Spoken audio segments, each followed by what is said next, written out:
Well, here I am at the Janesville, Wisconsin 4-H rodeo on the corner.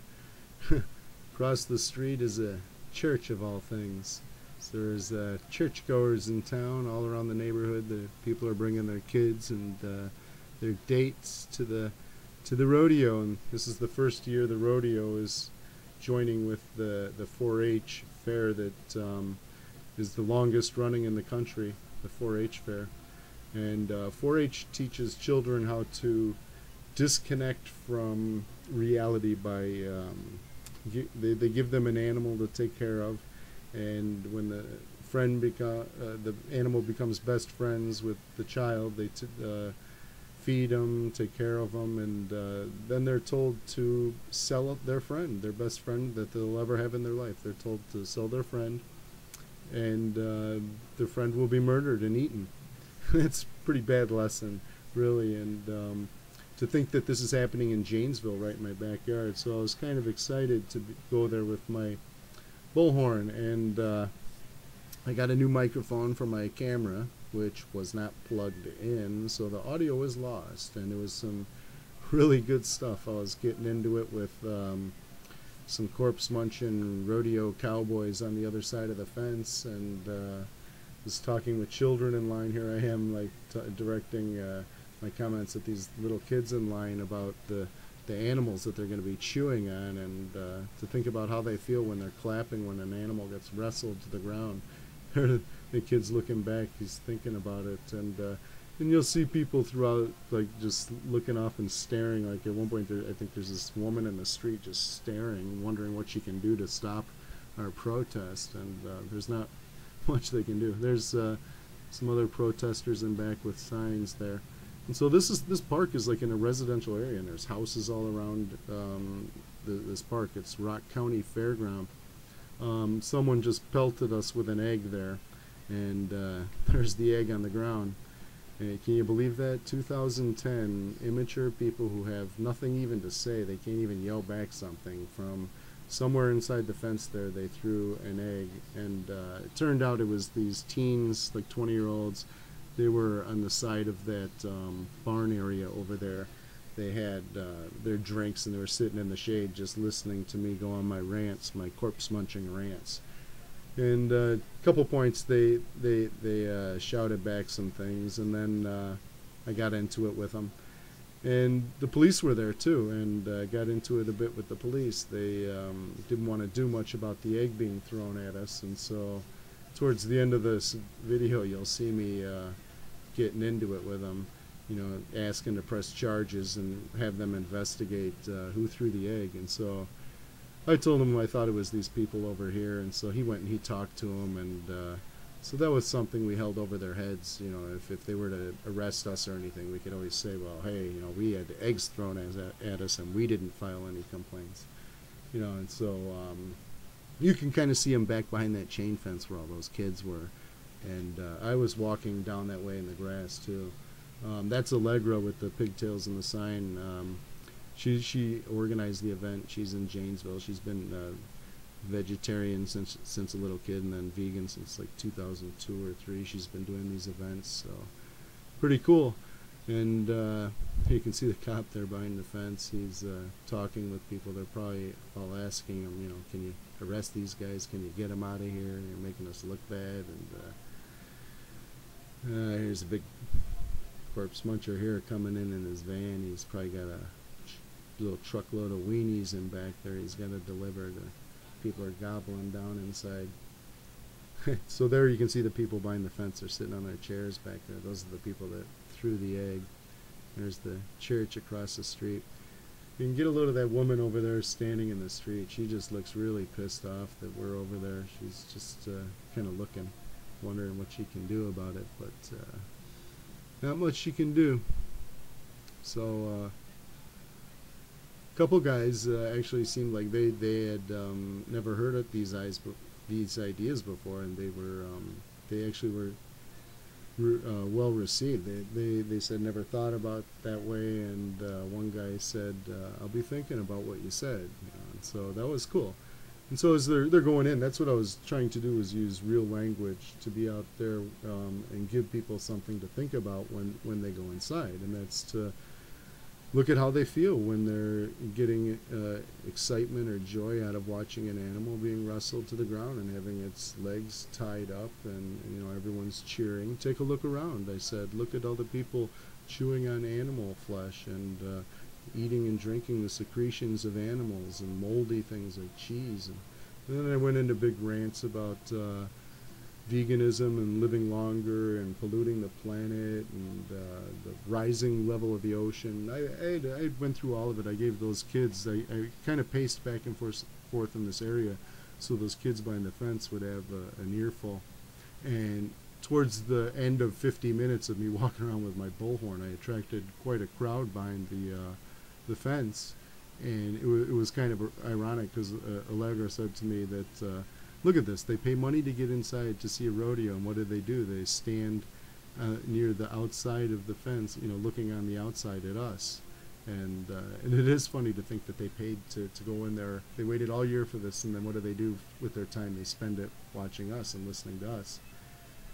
And so they had their, you know, these big 6.5 foot tall cowboys over there with their leather hats on, trying to look all mean, you know, smiling while they're eating your hamburgers and stuff. And so I got into it with them. I mean, you know, I'm not going to just be quiet about that. So I had something back to say to them.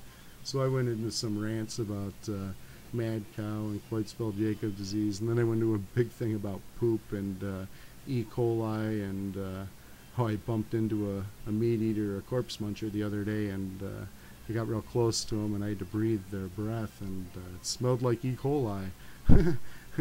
But good thing it was cooked to 170. And here she's telling me to concentrate on rodeo stuff, you know, stop talking about veganism. But really there's a lot of animals being eaten inside, and that's a big part of their entertainment is the food. And so, you know, when I see kids lining up out there, I think it would be much more valuable with my limited time with them to plant a seed about not eating animals, you know, and a little bit about the rodeo at the same time. But I was out there bitching about the 4-H too, and about everything that just came to my head, you know, the planet, the pollution, rising ocean levels, melting sea caps, methane emissions, factory farming. I talked about supply and demand and who the really evil people are in the world, and I went on some rolls. It was pretty good, and it was good for my soul, because I don't really get out and do these kinds of events much. You'll hear people complain about how useless it is protesting these things, but I can tell you firsthand, showing up at something like this with a bullhorn, you know, using some choice words directed right at people coming in and leaving, you know, children especially and their parents. I got through to some people, you know, I gave them some things to think about. And so, too, we can't just let these things slide. We can't just let activities like this go on without a counterpoint, you know, at least some sanity in the world saying that, hey, this is wrong, check this out. And you know, there's people, they're not going to change, but it gives them something to think about, and then they might change later, because they're going to remember how they felt walking in, because I made some people feel pretty bad walking in. You know, I was, you know, you can imagine the things that I was saying. I was talking, I was using corpse-munching language, and whenever I got upset about the egg being thrown at me, I would refer to it as the avian menstruation, you know, that was thrown at us. It was we were attacked. It was like terrorism. We didn't know where it came from, and you know, it was designed to intimidate us. And so it didn't work. Just made me patrol that area where the egg was all the more, you know, because they didn't want me in that area.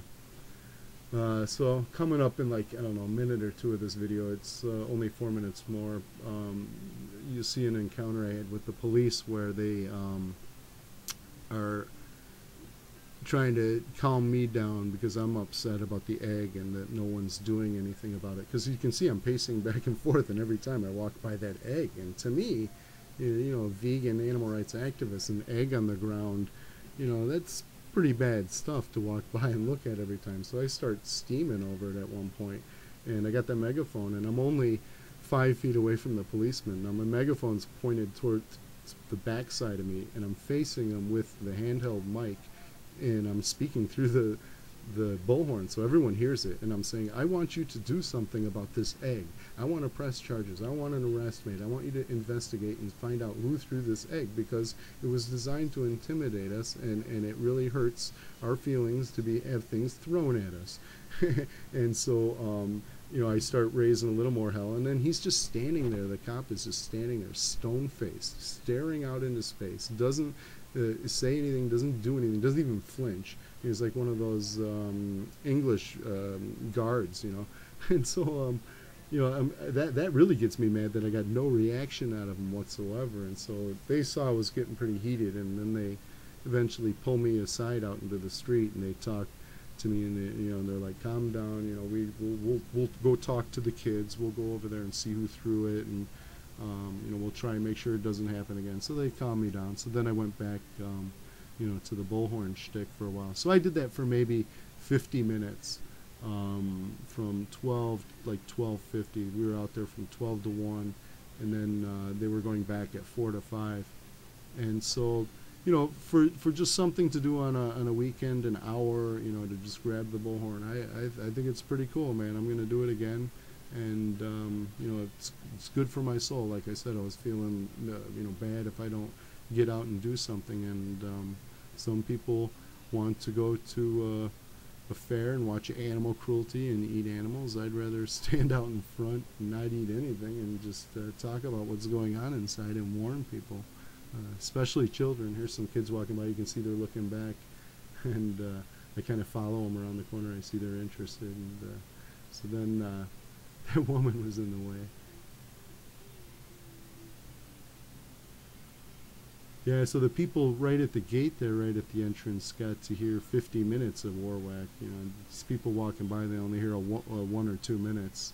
And there you can see the one cop in the back there, and then another cop's just out of view of the camera here. And then I walked by the egg one too many times, I think, and I snapped. And I got the bullhorn in my hand. So there I am. I think I see the egg again, and they start raising hell about the egg. And the avian menstruation. There it is, the avian menstruation. Do something about it. You know, I want to press charges. I want you to find out who did that. And so I walked by it again, and I'm like, I'm standing here minding my own business, and things are being thrown at us. You know, talk about disturbing the peace. You know, and so I'm raising hell, and she's like, yeah, they want to talk to you over here. And so then I go on the street, and they calm me down. So here's that altercation. And so then they call me over, so I go over there. So big meeting of the minds, you know. All right, you got on. And I just was upset. I was still talking through the megaphone, even though they pulled me aside. I had it in my hand, and I'm like, I want you to press charges. I'm like, you can't let this kind of thing go on. And so they were on the defensive. You can see the one guy's arms are crossed, and the other guy was kind of cool and calm, but.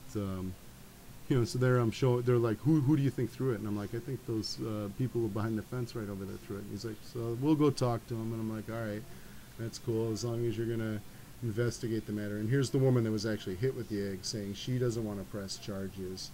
And so we left it at that. And so then I cut out of there and didn't wind up in the clink. This oil disaster, this is our Humpty Dumpty. They can't stop it.